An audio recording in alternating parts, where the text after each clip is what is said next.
상처, 상처를 입히고 반쯤 죽은 채로 버려두고 갔느니라. 마귀는 우리가 어떻게 되어도 상관하지 않는다. 모든 것을 빼앗아 가고도 눈 하나 깜짝하지 않는 것이다. 여기서 반쯤 죽은 모습에 주목하라. 이것이 바로 구원받지 못한 사람들의 상태다. 그의 몸은 살아있지만 그의 영은 죽어있다. 그래서 죄인들에게는 새로운 출생이 필요하다. 요컨대 가난하고 타락하고 반쯤 죽은 이 사람은 죄인에 대한 완벽한 예표가 된다.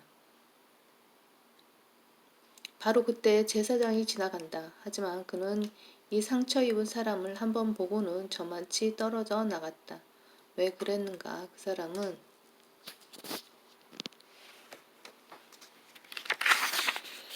거의 죽은 것이나 다름없는 사람으로서 자신에게 아무 유익도 되지 못했기 때문이다. 그 다음에는 레위인이 등장한다. 그는 제사장보다는 좀 더 가까이 다가갔지만 역시 그냥 지나가 버렸다. 마지막으로 어떤 사마리아인이 다가온다. 사마리아인은 절반은 유대인이고 절반은 이방인인 혼혈이다. 성경은 그리스도 안에서는 유대인도 없고 헬라인도 없다고 말씀하신다. 에베소서 2장에 따르면 그리스도의 영적인 몸은 유대인과 이방인으로 이루어져 있다. 즉, 이 사마리아인은 예수 그리스도에 대한 완벽한 예표인 것이다. 바로 그 사마리아인이 그에게 왔다. 이 얼마나 놀라운 순간인가. 예수님께서는 단순히 그분의 백성을 죄들에서 구원하시기 위해서만 오신 것이 아니다. 단순히 의인으로서 불의한 자를 대신하시어 그들을 하나님께로 인도하시기 위해서만 오신 것도 아니다. 예수 그리스도께서는 직접 당신과 나를 개인적으로 찾아오셨다. 찾아오셨을 때 그분의 성령께서는 우리의 각자를 죄와 의와 심판에 대해 책망하셨다. 나의 경우에는 그 일이 1949년에 있었다.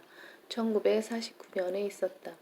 당시 나는 플로리다주 펜사콜라에서 낮에는 라디오 방송국의 디스크 자키로 밤에는 댄스밴드의 드럼 연주자로 일하고 있었는데 성령 하나님께서는 휴파일 목사님을 그 방송부로 보내셔서 나를 그리스도께로 인도하게 하셨다. 이 비유의 사마리아인은 그를 보고 가엾게 여겼다. 이것이 바로 예수 그리스도께서 우리 각자에게 행하신 일이다. 나의 구주이신 예수님께서는 실제로 나를 가엾게 여기셨다. 그래서 나를 위해 죽으셨고 나를 위해 죄가 되신 것이다. 이것이 바로 사랑이다. 예수님께서는 그저 죄인들에게 어떻게 살라고 어떤 본을 보여주시는 분이 아니라 바로 그 죄인들을 직접 구원해 주시는 분이다.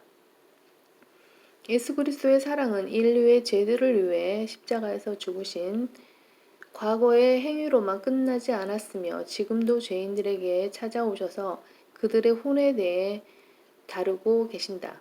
그리스도의 가르침과 원리들을 따름으로써 구원받으려 하는 자들은 사실 단 한 번도 예수님을 만나지 못한 자들이다. 그 사마리아인은 강도를 만나 죽어가는 사람에게 다가와서 이런저런 종교 행위를 하면 구해주겠다고 하지 않았다. 다시 말해 주님께서는 죄인에게 다가오셔서 무력한 그를 직접 구원해 주신 것이다. 또한 그 사마리아는 기름과 포도주를 부어 상처에 싸매 주었다. 성경은 주 예수 그리스도에 대해 그가 채찍에 맞음으로 너희가 낫게 되었느니라 라고 말씀한다. 이것은 구원을 의미하는 문맥이지 은사주의 가짜 목사들이 돈을 뜯어내려고 주장하는 가짜 은사에 관한 묘사가 아니다. 곧 기름은 성령님의 예표이고 포도주는 예수님의 보혈의 예표인 것이다. 여관으로 데려가서 그를 돌보아 주었느니라. 정말 대단하지 않은가? 내 인생에서 가장 위대한 날은 선한 사마리아인이신 예수 그리스도께서 상처 입은 나를 발견하시고 받아주셔서 이제는 괜찮아질 거야. 지금부터는 내가 돌봐줄 테니 라고 말씀하신 날이다. 시편 23편 1절, 베드로전서 5장 7절, 히브리서 13장 6절을 읽어보라. 예수님께서 나를 얼마나 잘 돌봐주셨는지 모른다. 예수님의 돌보심은 정부나 군대, 학교, 교회, 심지어 나의 부모님이 돌봐주는 것보다 훨씬 더 자상하고 뛰어나다. 시편 27편 10절, 103편 13절, 이사야 66편 13절. 한편 선한 사마리아인은 길을 떠나야 했을 때 2데나리온을 꺼내어 여관 주인에게 주면서 말하기를 이 사람을 돌봐주라. 비용이 얼마가 더 든다 해도 내가 돌아오는 길에 갚으리라 라고 했다. 이 여관 주인은 성령 하나님을 예표할 수 있다. 예수 그리스도께서는 승천하시면서 우리를 성령님의 돌보심에 맡기신 것이다. 성령이야말로 참된 그리스도의 대리자이시다.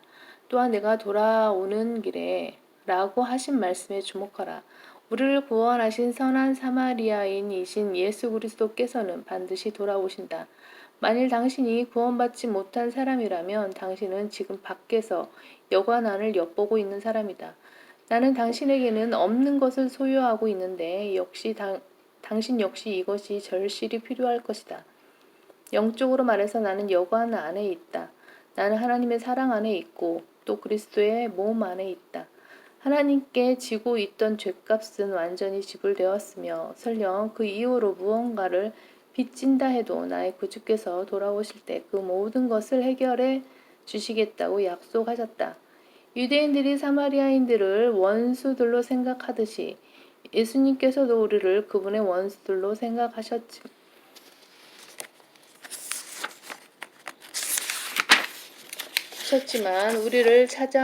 우리를 위해 죽으셨다. 우리는 하나님을 찾지 않았지만 예수 그리스도께서는 친히 오셔서 경건치 않은 자들이요 죄인들이며 원수들인 우리를 찾아내시어 구원해 주셨다. 전능하신 하나님께서 그분의 전능하신 손에 펜을 드시고 그분의 귀한 아들의 영원한 보혈을 잉크 삼아 나의 장부에 부채를 기록하는 난에 스스로 지불할 수 없으므로 용서한다라고 기록하신 것이다.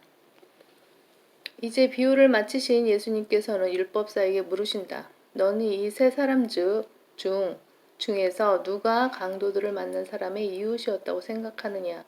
예, 그가 말씀드리기를 그에게 자비를 베푼 사람이니이다 라고 하더라. 그때 예수께서 그에게 말씀하시기를 가서 너도 그와 같이 하라고 하시더라.